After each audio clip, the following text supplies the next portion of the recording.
Bulletin की शुरुआत भी बड़ी खबर से कर लेते हैं, जहां डोनाल्ड ट्रंप होंगे अमेरिका के नए राष्ट्रपति। डोनाल्ड ट्रंप को मिली है ऐतिहासिक जीत। ट्रंप होंगे अमेरिका के 47वें राष्ट्रपति। तो इस वक्त की बड़ी खबर आपको बता रहे हैं, जहां डोनाल्ड ट्रंप होंगे अमेरिका के अगले राष्ट्रपति। 47वें राष्ट्रपति वो होंगे। सफलता, बड़ी जीत डोनाल्ड ट्रंप को मिली है और बड़ी खबर इस वक्त की आपको हम बता रहे हैं। तो आपको बता दें, कमला हैरिस उनके सामने खड़ी हुई थी और यहाँ पर एक तरफा जीत जो है वो डोनाल्ड ट्रंप ने हासिल की है।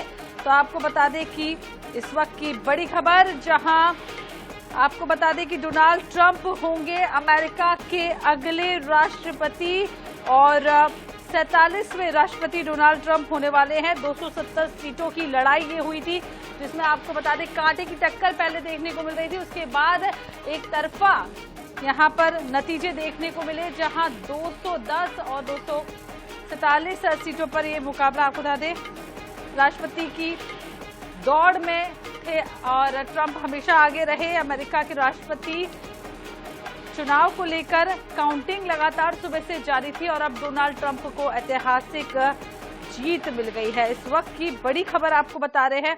तो डोनाल्ड ट्रंप होंगे अमेरिका के अगले राष्ट्रपति।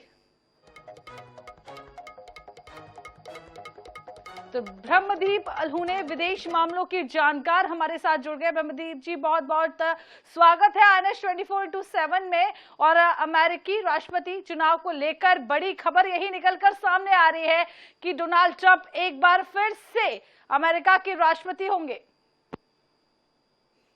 ट्रंप का बनना तय था, इसलिए भी क्योंकि ट्रंप ने अमेरिकी फर्स्ट का नारा दिया था। ट्रंप का बनना इसलिए भी तय था क्योंकि वो किसी चीज के निर्णय पर पहुंचने का मादा रखते हैं। वो अमेरिकियों को बताते हैं कि वे समाधान करेंगे, चाहे इजराइल फिलिस्तीन का समाधान हो, चाहे रूस यूक्रेन युद्ध का समाधान हो, चाहे ईरान को लेकर उनकी नीतियां हो। तो ट्रंप बहुत क्लियर रहे। और सबसे बड़ी बात है कि देखिए, जो श्वेत राष्ट्रवाद है उसको ट्रंप ने बहुत अच्छे से अपने देश में उभारा था और तकरीबन 73% लोग जो है वो श्वेत बसते हैं अमेरिका में।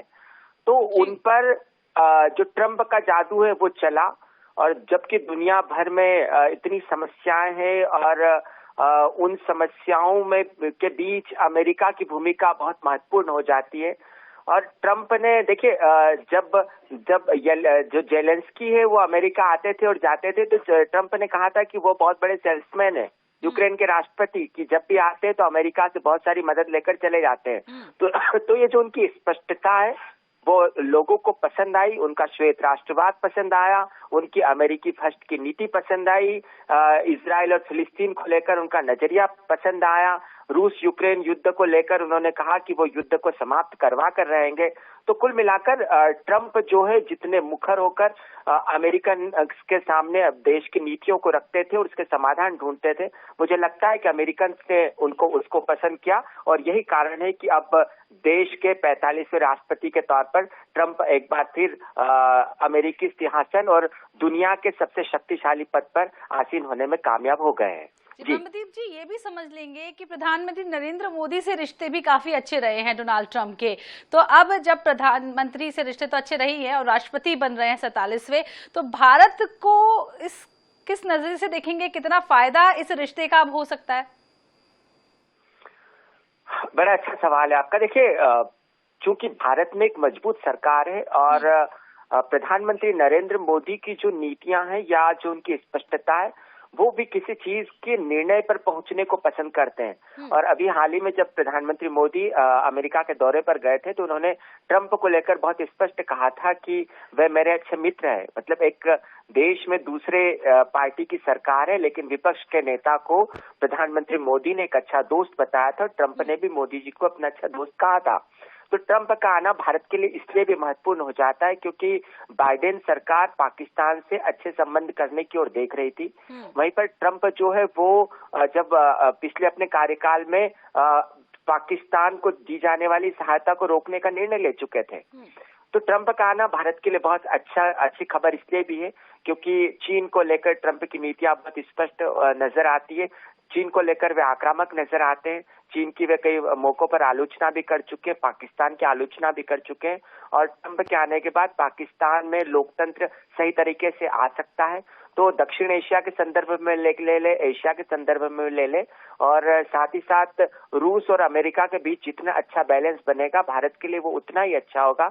और रूस की पुतिन से दोस्ती भी अच्छी रही है, पुतिन से ट्रंप की दोस्ती भी अच्छी रही है। तो कुल मिलाकर ट्रंप के आने का न केवल फायदा भारत को मिलेगा, लेकिन उसके साथ साथ भारत के जो संतुलित संबंध है उनको भी मजबूती मिलेगी। जी ब्रह्मदीप जी, भारत की तो बात हो गई, लेकिन वैश्विक स्तर पर क्या कुछ बदलाव देखने को मिल सकता है? क्योंकि जिस तरीके से हम देख रहे हैं, रूस यूक्रेन का युद्ध हो या चीन के हमले हो, इस पर क्योंकि एक सबसे बड़े देश के राष्ट्रपति बनने जा रहे हैं ट्रंप, और एक बैलेंस करके चलते हैं। जब वो पहले भी राष्ट्रपति रहे थे तो उन्होंने एक बैलेंस किया था सब देशों के साथ, तो उस तरीके के एक बार फिर से आसार देखने को मिल रहे हैं कि उसी तरीके की राजनीति देखने को मिलेगी अन्य देशों के साथ।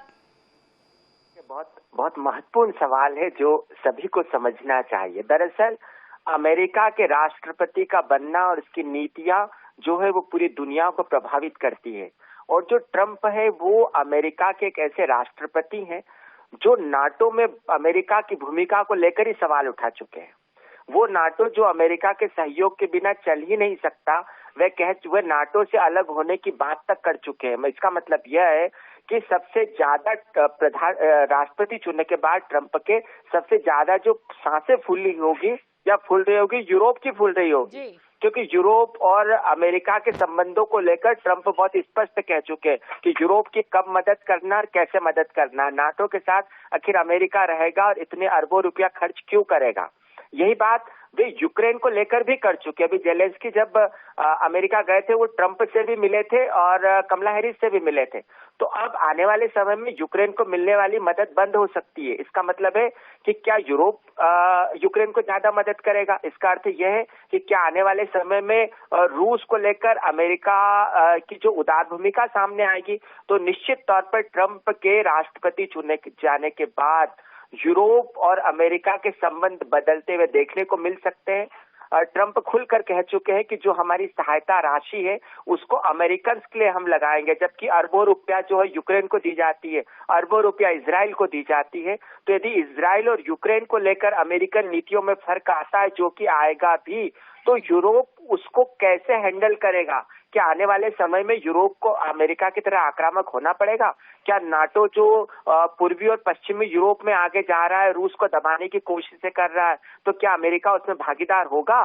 ये सारी जो नीतियां हैं, ट्रंप जिस प्रकार से इन चीजों की आलोचना कर चुके हैं, तो आने वाले 4 सालों में दुनिया में बहुत ज्यादा बदलाव आ सकते हैं। और इसका प्रतिफल ये भी हो सकता है कि कुछ ही समय के बाद रूस और यूक्रेन युद्ध थम सकता है, क्योंकि जेलेंस्की भी ट्रंप की बात को मानेंगे और पुतिन भी बात मानेंगे। हो सकता है कि ट्रंप की नीतियां यूरोप को पसंद नहीं आए, लेकिन अब यही देखने वाली बात होगी कि यह यूरोप और अमेरिका की प्रतिद्वंदिता किस तरीके से आगे चलती है और कितने आक्रामक होते हैं ट्रंप, इसका प्रभाव विश्व में जरूर पड़ेगा।